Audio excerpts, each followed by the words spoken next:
Hindi medium online classes में आप सभी लोगों का स्वागत है। चलिए आज हम आप सबके लिए फिजिक्स मतलब भौतिक विज्ञान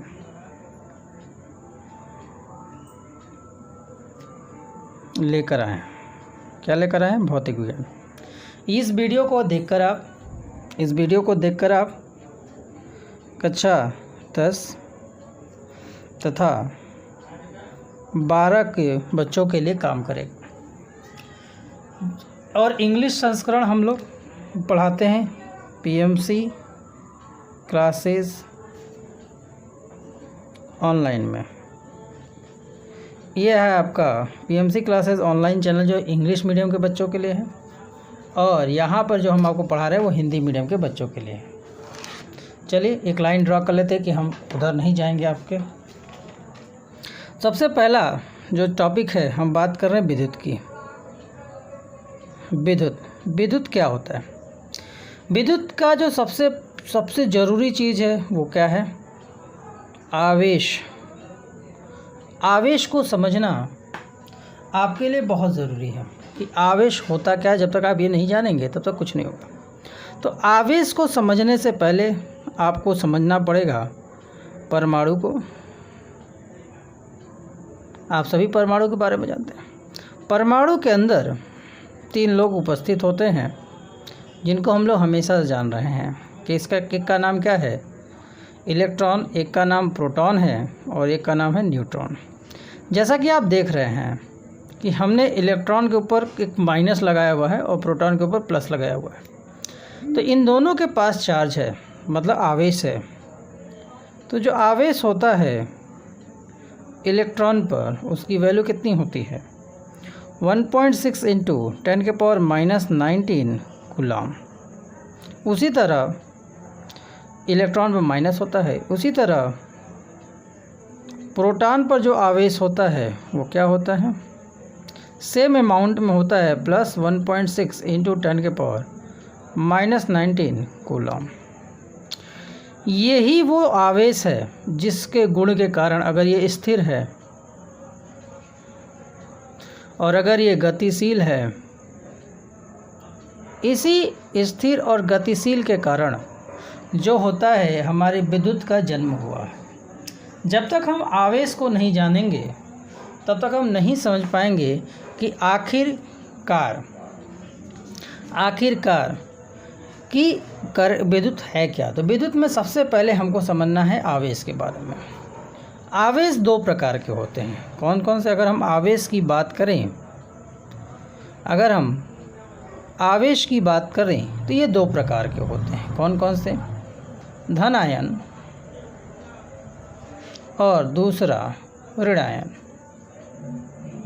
धन आयन से आपको लग रहा होगा कि उसमें जो है कौन गतिशील होगा? प्रोटॉन निकलता होगा। और ऋण आवेश से आपको लग रहा होगा कि इलेक्ट्रॉन निकले, लेकिन ऐसा नहीं है। दोनों में ही इलेक्ट्रॉन का ही पूरा खेल है। इलेक्ट्रॉन ही इधर उधर होकर प्लस और माइनस करता है।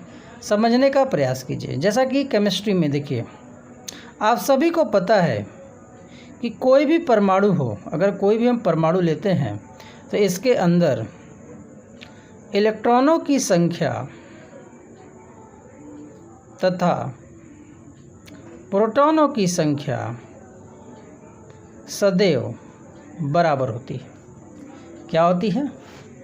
जैसा कि आप देख रहे हैं, इलेक्ट्रॉनों की संख्या प्रोटॉनों की संख्या सदैव क्या होती है? बराबर होती है, जैसा कि आपको दिख रहा होगा। मान लिया कि कोई एक ऐसा एलिमेंट है जिसके पास कुछ धनायन है और कुछ ऋणायन है। ठीक है, ऋण का मतलब यहाँ इलेक्ट्रॉन से है और धन का मतलब यहाँ प्रोटॉन से है। आपको पता है कि हर परमाणु के केंद्र पे धनायन होता है और उसके चारों तरफ इलेक्ट्रॉन रिवॉल्व होते हैं, और ये इलेक्ट्रॉन ही गतिशील होते हैं। प्रोटॉन अपने जगह से गतिशील नहीं होता है। अगर प्रोटॉन गतिशील हो जाता है तो इसका एक ही मकसद होता है कि क्या है? परमाणु का नष्ट होना। अब देखिए, और एक मान लीजिए बी नाम का एलिमेंट है, इनके बीच में हमने कुछ ऐसी क्रियाकलाप कराई। मान लीजिए इनके पास मैं 4 दे देता हूँ इनको। इन दोनों को हमने किसी विधि से प्रयोग किया तो विधि के पास क्या होगा? इसका इलेक्ट्रॉन जम कर इनके पास आ गया तो अब ये क्या हो गए, 1 2 3। अब चूंकि देखिए प्रोटॉन अपने नाभिक से निकलेगा नहीं, निकलेगा कौन, इलेक्ट्रॉन। तो मान लीजिए एक इलेक्ट्रॉन शिफ्ट हो गया ए पर, ए से निकल कर वो चला गया बी पर। कहाँ चला गया, बी पर। तो बी पर 1 2 3 4 पहले से, तो 4 इलेक्ट्रॉन पहले से हैं और एक और है। तो देखिए ये जो प्लस और माइनस होते हैं दोनों एक दूसरे की ताकत को ख़त्म कर देते हैं। तो यहाँ पर ये 2 प्लस 2 माइनस एक दूसरे की ताकत को ख़त्म कर चुके हैं। और इसी तरह यहाँ पर 4 प्लस 4 माइनस एक दूसरे की ताकत को ख़त्म कर चुके हैं। लेकिन यहाँ पर एक अतिरिक्त आपको धन मिल रहा है, एक अतिरिक्त आपको धनायन दिख रहा है, और यहाँ पर एक अतिरिक्त ऋण आयन मिल रहा है। बात समझ रहा है। इसीलिए केमिस्ट्री में आपने सुना होगा कि जो इलेक्ट्रॉन देता है, मतलब ए ने अपना इलेक्ट्रॉन इसको दिया तो वो धनायन बनाता है। देखिए यहाँ पे इसने धनायन बनाया, और जो इलेक्ट्रॉन लेता है वो क्या बनाता है, वो ऋणायन बनाता है। तो ये हो गया आवेश के कुछ मौखिक गुण। अब देखिए जैसा कि आपको पता है, जब भी इलेक्ट्रॉन एक पदार्थ से या एक परमाणु से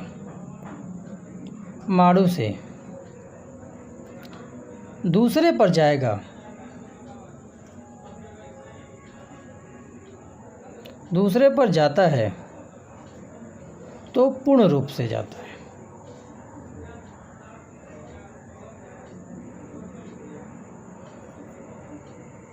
मतलब इलेक्ट्रॉन अगर जाएगा तो पूर्ण जाएगा, ऐसा नहीं है कि 1.5 जाएगा, ऐसा नहीं हो सकता। तो एक तरह से एक पूर्णांक उसको मिलेगी। पूर्णांक कहने का मतलब या तो 3 इलेक्ट्रॉन जा सकता है, या 10 इलेक्ट्रॉन जा सकता है, या 20 इलेक्ट्रॉन जा सकता है, 40 भी जा सकता है। उसमें हम कुछ नहीं कह सकते कि कितने इलेक्ट्रॉन उस पर जाएंगे। तो इसका और इलेक्ट्रॉन अगर किसी पर निर्भर है, अगर किसी पर अगर आवेश किसी पर निर्भर है तो वो किस पर निर्भर है भाई, वो निर्भर है हमारे इस पर, इलेक्ट्रॉन की संख्या पर। और इलेक्ट्रॉन पर अपना आवेश जो होता है वो कितना है, ये जो आवेश प्रकृति के द्वारा प्रदत्त है। इनको दुनिया का हर एक परमाणु, जो भी परमाणु आपको दिख रहा है, सबके पास है ये। लेकिन सबके पास इनकी संख्या बराबर होने के कारण ये क्या होते हैं, इलेक्ट्रिकली मतलब वैद्युत में ये स्थिर होते हैं। मतलब वैद्युत के साथ ये उदासीन का गुण दिखाते हैं। उदासीन का गुण का मतलब कोई भी अभिक्रिया को प्रदर्शित नहीं करते हैं। एक भी प्रक्रिया अगर ये प्रदर्शित नहीं करेंगे, क्योंकि ये क्या है, दोनों के मान, इलेक्ट्रॉनों का मान और धनायन का मान बराबर है। लेकिन जब ये असंतुलित हो जाते हैं तो अब देखिए इनके बीच में एक कार्य होता है, एक बल लगता है, जिसको हम लोग अट्रैक्शन मतलब आकर्षण और प्रतिकर्षण दोनों बल बोल सकते हैं। वो दोनों बल की व्याख्या जब हम आपको कूलाम के नियम के बारे में बताएंगे तब आपको यह समझ में आएगा। तो अब जो इलेक्ट्रॉन इस पे जा रहे हैं, तो या तो 1 इलेक्ट्रॉन जाएगा, या तो 2 इलेक्ट्रॉन, मान लीजिए या तो 1 जा सकता है, या तो 2 जा सकता है, या तो 3 जा सकता है। इसी तरह करते करते या मैक्सिमम n तक जा सकता है। तो अगर किसी पर 1 इलेक्ट्रॉन जाता है तो उस पर आवेश होगा 1.6 × 10⁻⁻19। अब इतना लंबा लिखने से अच्छा है कि हम सिर्फ E लिख दें। जहाँ पे भी आपको E लिखा मिलेगा वहाँ पे E का मतलब होता है 1.6 × 10⁻⁻19 कूलाम। मान लीजिए 2 इलेक्ट्रॉन हो गए तो 2E का हो गया। एक का आवेश पर अगर एक का आवेश अगर 1.6 है तो 2 का कितना होगा, इसी में 2 का गुणा। अगर इसी तरह 3 होते हैं तो आपका कितना हो जाएगा, 3E हो जाएगा। इसी प्रकार अगर हम 4 लेते हैं तो क्या हो जाएगा, 4E हो जाएगा। तो इसी तरह करते करते अगर हम n नंबर ले लें तो जितना आपका इलेक्ट्रॉन होगा उतना आवेश होगा। जिससे हमें एक नया चीज़ पता चला कि जो आवेश की मात्रा होती है वो इलेक्ट्रॉन की पूर्ण संख्या पर निर्भर करती है। मतलब इलेक्ट्रॉनों की संख्या का गुणज होता है। इससे कितनी बातें निकल रही हैं। अब जैसे इससे अगर हम n का मान निकालें अगर इसी से, तो Q आपको मिल जाएगा E = क्या हो जाएगा, n। यहाँ n क्या है, एक पूर्ण संख्या है, एक पूर्ण संख्या है। n क्या है, एक प्रकार का पूर्ण संख्या है। और पूर्ण संख्या होने के कारण, जिससे पूर्ण संख्या होने के कारण कि हम ये कह सकते हैं, पूर्ण संख्या होने के कारण हम ये कह सकते हैं कि n का मान एक कंप्लीट, जैसे 1 2 3 4 आएगा, और अगर n का मान पूर्ण संख्या नहीं आता है तो इसका तात्पर्य, इसका मतलब, इसका आशय यह निकलेगा कि वो जो आवेश है वो सक्रिय नहीं है, असक्रिय है। तो जो भी आवेश सक्रिय होगा उसके लिए जो भी आवेश आपको दिया गया हो उसको इलेक्ट्रॉन के आवेश से भाग दे दें। मतलब बटे में का मतलब क्या होता है? भाग देना। भाग दे दें और भाग देने पर अगर एक पूर्ण संख्या प्राप्त होती है तब तो वो आवेश अवश्य इस पर स्थापित होगा, और अगर ऐसा बात नहीं आता है तो वो स्थापित नहीं होगा। समझ में आया? चलिए, तो इसको जल्दी से रफली मैंने बोला है, ठीक है, रफली आप करिए, समझ में आ ही गया होगा। अभी हमने आपको कुछ ज़्यादा विशेष तो नहीं बताया, सिर्फ बताया है कि आवेश होता क्या है। अभी हम लोग आवेश का बहुत सारी चीज़ों को, गुण को हम लोग अध्ययन करेंगे। चलिए आते हैं। चलिए इसी के आधार पर हम पता करते हैं एक कूलाम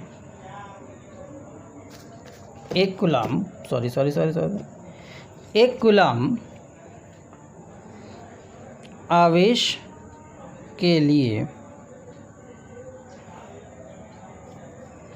इलेक्ट्रॉन की संख्या बताइए। एक कूलाम पर कितने आवेश होंगे ये हमें बताना है। तो चलिए, अभी आपने पढ़ा Q = क्या होता है? NE होता है, जिससे N का मान हमें मिल जाएगा Q/E। अब देखिए इस प्रश्न में हमने जो आपको ये प्रश्न दिया है, इस प्रश्न में Q का मान हम हल कर रहे हैं इसको। इस प्रश्न में Q का मान 1 कूलाम दिया हुआ है, 1 कूलाम हमें दिया हुआ है, और E का मान हमने आपको बोला था कि आपको याद कर लेना है, कितना होगा? 1.6 × 10⁻⁻19 कूलाम। ठीक। अब n बराबर 1/में 1.6 × 10⁻⁻19 कूलाम होगा। आप जानते हैं कि अगर ये पावर अगर नीचे है तो ऊपर जाएगा तो इसका पावर क्या हो जाएगा? प्लस होगा। नीचे से अगर ऊपर जाता है और ऊपर से अगर नीचे आता है तो जो भी उसका पावर होता है तो उसका बदल जाता है। प्लस होता है तो माइनस होता है, माइनस होता है तो प्लस हो जाता है। तो अब यह नंबर 1/में 1.6 × 10⁻19 हो जाएगा। अब अगर हम इसको ऐसे लिख दें 10/में 16, मतलब एक पॉइंट यहाँ से हटेगा तो एक जीरो ऊपर बढ़ जाएगा, बढ़ेगा कि नहीं बढ़ेगा? और 10⁻19 अपने पास विराजमान है। अब आपको पता है कि हम 10 को 16 से भाग देंगे। 16 से भाग देंगे तो क्या होगा? जाएगा नहीं, पॉइंट लगाएंगे, पॉइंट लगाते ही 100 हो जाएगा। तो क्या हो जाएगा? 6 बार में 16 छक्के 96, और आपका कितना बच गया? 0, 4 और 1 जीरो तो आप हमेशा बढ़ा सकते हैं। अब ये कितने बार में जाएगा? अब ये कितने बार में जाएगा? 2 बार में। 2 बार में 32 हो गया, और यहाँ पे आपका 8 बच गया, फिर 1 जीरो बढ़ गया तो 16 × 5 = 80। तो कुल मिलाकर आपको मिला क्या? आपको यह प्राप्त हुआ 0.625 × 10⁻19। अब विज्ञान क्या कहता है? विज्ञान में हम जब भी किसी भी मान को देते हैं तो हम उसको स्टैंडर्ड टर्म में देते हैं, मतलब 1 नंबर पॉइंट के बाहर होना चाहिए। 1 नंबर पॉइंट के बाहर होगा तो कितना हो जाएगा? 6.25। 1 नंबर बाहर आने के कारण इस पर जो घात 19 था वो कितना हो जाएगा? 18। अगर आप इसे भी याद कर लें तो बड़ा आसान होगा। तो इसका याद कर लेंगे तो आपके लिए ज़्यादा, मतलब कि कॉम्पिटिटिव एग्ज़ाम में इस सब में सीधे आपको प्रॉफिट हो जाएगा। क्या याद करना है? तो 1 कूलाम में इलेक्ट्रॉन की संख्या कितनी है भाई? तो 6.25 × 10⁻18। आप सोच सकते हैं कि ये कितनी बड़ी राशि है। मतलब 1 कूलाम में 6.25 × 10⁻18, तो इतनी बड़ी मात्रा में क्या होता है? इसके अंदर इलेक्ट्रॉन होते हैं। तो अभी हमने सिर्फ आपको आवेश बताया। आवेश क्या होता है हल्का सा बताया। अब अगले वीडियो में हम लोग कक्षा 10 तक के वीडियो के लिए 10 तक के लिए आवेश को इतना ही जाना था, लेकिन जब आप 12 में जाएंगे तो इसके बाद इसके और भी गुणों को अभी हम लोग बताएंगे।